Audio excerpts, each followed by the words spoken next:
Welcome to the Pike Breakdown Lane. You break down and we point and laugh. Just like the other Pike. 100 FM. The Pike. And we do it every Friday. Collect your messages throughout the week. Play them back for your pleasure or your displeasure. It's the Pike Breakdown Lane. Let's see what kind of trouble we can get in here. Hey, let's flip the script on Mount Rushmore.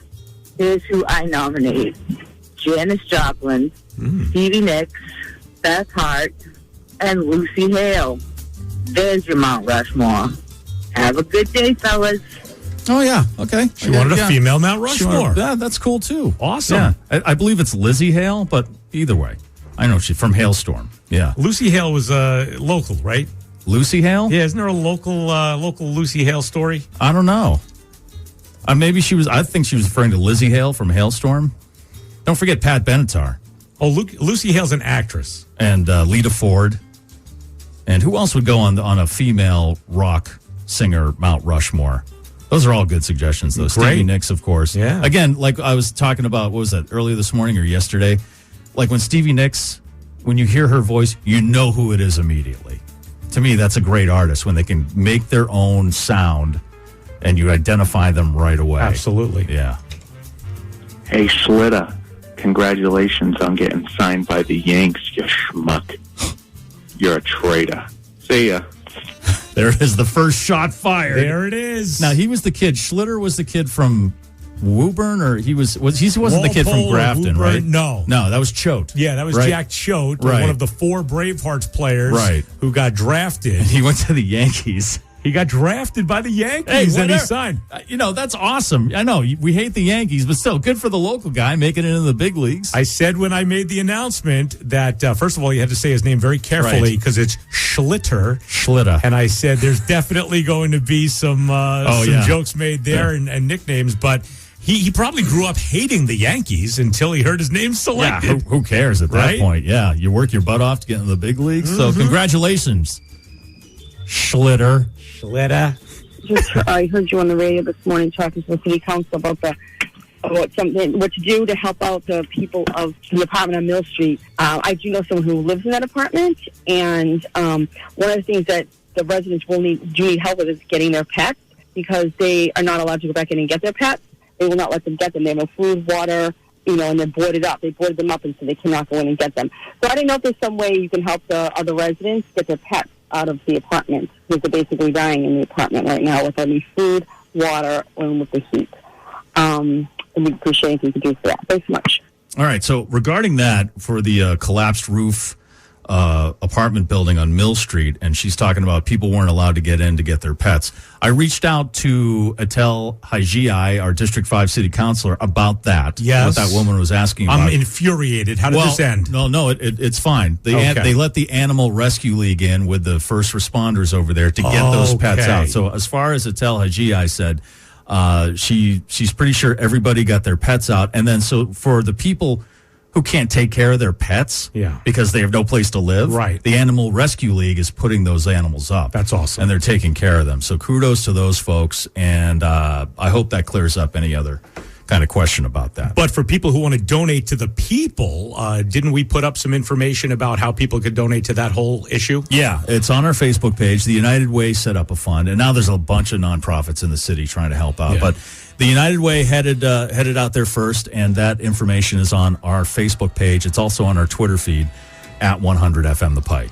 At $4,000 for 2 tickets, 5,000 seats would be $20 million for 4 hours of work. Sign me up.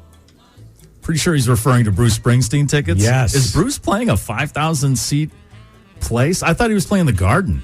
I think he is. Well, but still, his math. I get his point, but I'll tell you what, man.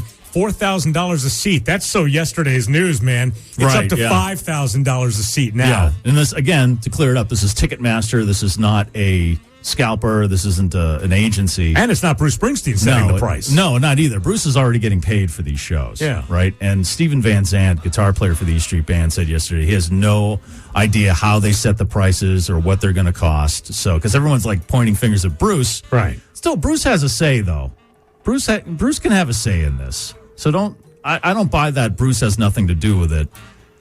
Bruce Springsteen is at a level where he can actually have something to say about this. I feel that we as people have a say also, because you can set any price you want, but if nobody buys it, right? This is based on demand, right? So if people are paying $4,000 and $5,000, you're only adding to the problem. And there are those 1%ers out there, and people, who can afford $4,000, $5,000 tickets and want to pay for that. But I was talking to a buddy of mine yesterday. If we unionized as fans, and no, I'm just kidding. Getting out of union, you know what I mean? But if we got some kind of boycott as together, fans and decided, you know what, we're not going to spend this money on tickets, whether it's for music or sports, the prices will eventually come down. Right, and you can do that. I mean, it's a capitalist system. Ticketmaster, Live Nation, whoever, they're a business. They want to make money. I get it. But, you got to vote with your dollars. Exactly. And you know what? If he showed up to an empty stadium, Ticketmaster and Bruce might say, maybe we should rethink this. Right. But if it's a full house at $4,000 a pop, to this guy's point, they're just going to be it's not going to solve the problem. Right. Absolutely. Friday, baby, can't come soon enough.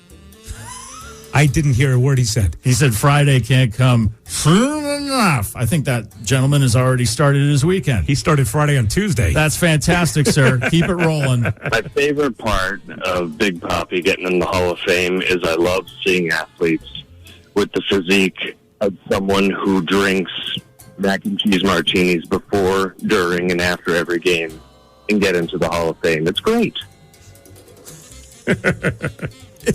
Well, Big Papi's a big dude, but it's not like he's not like me. He's not all flab. No, he's strong. He's a strong, muscular guy.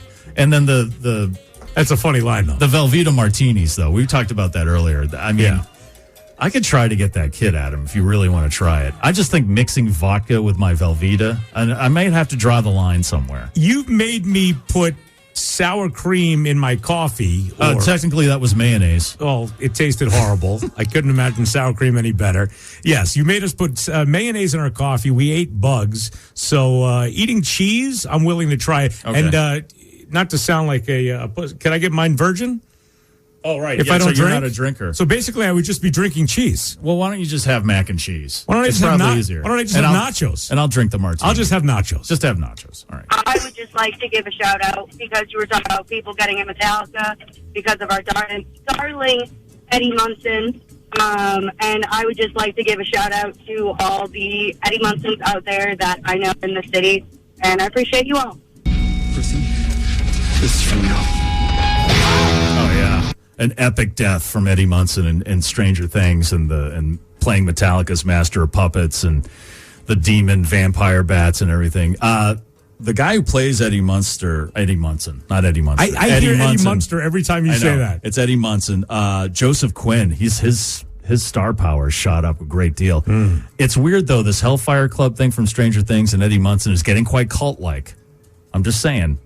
Let's ease up a little bit, okay? Let's not have a cult of Eddie Munson, although he's a pretty awesome character. For those of us who have not watched Stranger Things, you might as well be speaking Klingon right now, but that's okay. Well, that's okay. I know it's huge. There's a billion people that have streamed Stranger Things, so there may be one or two people out there familiar with it. But, yeah, that's your breakdown lane for this week. Thank you very much.